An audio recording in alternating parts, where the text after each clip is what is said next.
Hello दोस्तों, आज का वीडियो थोड़ा अलग है और मैं आपसे रिक्वेस्ट करूंगी कि ये वीडियो के बाद आप में से कोई भी ये चीज़ को उस नेगेटिव वे में ना ले कि हम इन दोनों एग्ज़ाम्स को क्यों कंपेयर करें। हम इन्हें कंपेयर नहीं करें क्योंकि बहुत सारे लोग ये बोलते हैं कि it's like comparing apples and oranges. आप समझ गए होंगे कि मैं किस एग्ज़ाम्स की बात कर रही हूँ, RBI grade B and UPSC.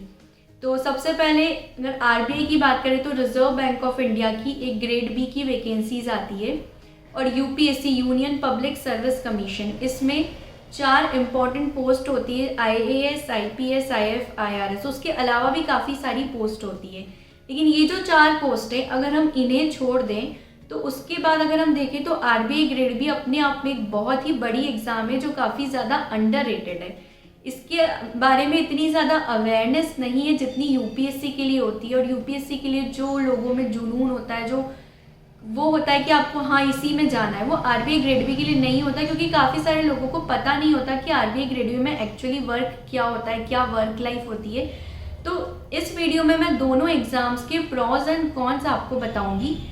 ये हम कंपैरिजन सिर्फ इसीलिए कर रहे हैं क्योंकि ज़्यादातर जो यूपीएससी नहीं निकाल पाते हैं वो फिर आरबीआई ग्रेड बी की तरफ ही जाते हैं कि उन्हें वही सेकंड ऑप्शन लगता है कि हाँ इसके कंपैरिजन में ये जॉब बहुत अच्छी है अगर देखा जाए तो। और इसका जो सिलेबस होता है वो भी थोड़ा बहुत सिमिलर होता है यूपीएससी और आरबीआई ग्रेड बी का। तो सबसे पहले अगर हम शुरुआत करते हैं दोनों की वर्क प्रोफाइल से, तो आरबीआई ग्रेड बी का जो काम होता है वो बैक ऑफिस वर्क होता है। उसमें आपको पब्लिक में डीलिंग नहीं करनी होती। तो इससे एक फ़ायदा ये भी है कि बहुत सारे लोगों को पब्लिक डीलिंग नहीं पसंद होती, लेकिन बहुत सारे लोगों को जो यूपीएससी में जाना चाहते हैं उनको सोशल स्टेटस होता है बहुत ज़्यादा, उनको तो पब्लिक में ही रहना है, तो वो बिल्कुल पब्लिक डीलिंग वाली जॉब होती है। तो हर किसी का अपना एक वो होता है कि आपको किस तरीके की जॉब पसंद आती है। ये आरबीआई ग्रेड बी भी निकालना अपने आप में बहुत ही डिफिकल्ट है।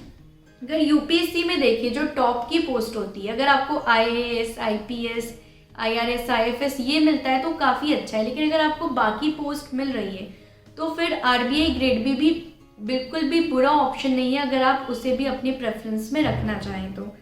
जैसे अगर हम सबसे पहले वर्किंग आवर्स की बात करें तो आरबीआई में एक फिक्स्ड वर्किंग आवर्स होते हैं। आपको 5 डे वर्किंग होता है। आपको वो ऐसा नहीं होगा कि 24/7 आपको कभी भी बुलाया जा सकता है या आपको कभी भी काम करना पड़ेगा।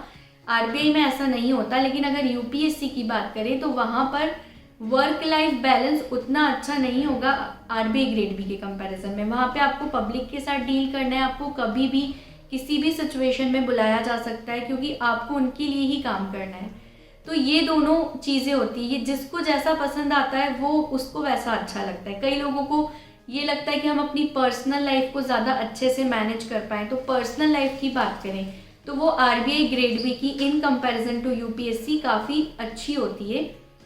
उसके बाद सैलरी की बात करें तो आरबीआई ग्रेड बी की सैलरी काफ़ी अच्छी है और सैलरी जितनी अच्छी है उसके साथ ही इसमें जो अलाउंसेस मिलते हैं वो तो बहुत ही ज़्यादा अच्छे होते हैं। तो मतलब 1 लाख से आपकी स्टार्टिंग होगी, आपकी जो फर्स्ट सैलरी प्लस अलाउंसेस मिला दे तो 1 लाख तक आपको मिल जाएगा।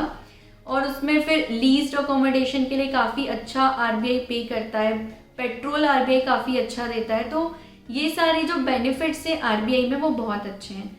अगर हम यूपीएससी की टॉप मोस्ट पोस्ट की बात करें तो उसमें भी सैलरी तो आरबीआई ग्रेड बी से लगभग सिमिलर ही होगी, बेनिफिट्स भी उन्हें मिलते हैं, लेकिन जो बाकी पोस्ट होती है उनमें इतना ज़्यादा नहीं होगा। अगर कंपैरिजन करें तो आरबीआई में सैलरी काफ़ी अच्छी होती है। उसके बाद हम बात करें अगर पॉलिटिकल प्रेशर की, तो आप सबको पता है कि अगर यूपीएससी वाली जो भी जॉब्स होती है उसमें पॉलिटिकल प्रेशर काफ़ी ज़्यादा होता है। लेकिन अगर हम बात करें आरबीआई की तो आरबीआई में पॉलिटिकल प्रेशर नहीं होता। आरबीआई में फाइनेंशियल डीलिंग होती है। अब रिजर्व बैंक ऑफ इंडिया है जो मॉनिटरी पॉलिसी बनाते हैं, तो ये जो काम होता है सारा पॉलिसी मेकिंग का, ये सारा काम आरबीआई ग्रेड बी में आपको बहुत सारा जो लोअर लेवल पे होगा वो करना है, क्योंकि ये एक तरह से वहाँ पर जो मैनेजर लेवल की, अगर हम आरबीआई असिस्टेंट और ग्रेड ए को छोड़ दें तो उसके बाद आरबीआई ग्रेड बी की ही पोस्ट आती है। उसके बाद इसमें जो प्रमोशंस है वो होते हैं, लेकिन ऐसा नहीं कि हर किसी को हायर लेवल तक पहुंचने का मौका मिल पाता है। RBI grade B highest deputy governor तक बन सकते हैं, वो भी हर कोई नहीं बन पाता। लेकिन अगर हम देखें जो आरबीआई के गवर्नर है वो बहुत सारे ऐसे भी थे जो आईएएस ऑफिसर्स रह चुके हैं। तो ये दोनों में अगर आपको बहुत हाई लेवल तक जाना है, आपको डिसीजन मेकिंग करनी है, आपको कुछ करना है सोसाइटी के लिए, तो फिर यूपीएससी की जो पोस्ट होती है वो ज़्यादा अच्छी होती है। क्योंकि आरबीआई में आपको भले ही आप ग्रेड भी रहेंगे लेकिन आपको किसी के अंडर में रह के ही काम करना पड़ेगा। वहाँ पर आपको सोशली उतनी रिस्पेक्ट नहीं मिल पाएगी जितनी एक यूपीएससी में मिलती है। उसके बाद हम ट्रांसफ़र्स की बात करें तो आरबीआई ग्रेड बी में ट्रांसफ़र्स उतने फ्रिक्वेंट नहीं होते। आप 4 से 5 साल किसी भी एक सिटी में रह सकते हैं। इसके ऑफिसेज बहुत ही कम जगह है, तो कहीं भी आप किसी भी सिटी में रह सकते हो। और अगर आपको मुंबई में फर्स्ट पोस्टिंग मिली है तो चांसेस है कि आप 8 से 10 साल भी एक सिटी में रह सकते हैं, क्योंकि मुंबई में सबसे ज़्यादा इसकी वैकेंसीज रहती है। वहाँ का ऑफिस काफ़ी बड़ा है, वो हेड ऑफिस है, तो वहाँ पर ज़्यादा वैकेंसीज होती है।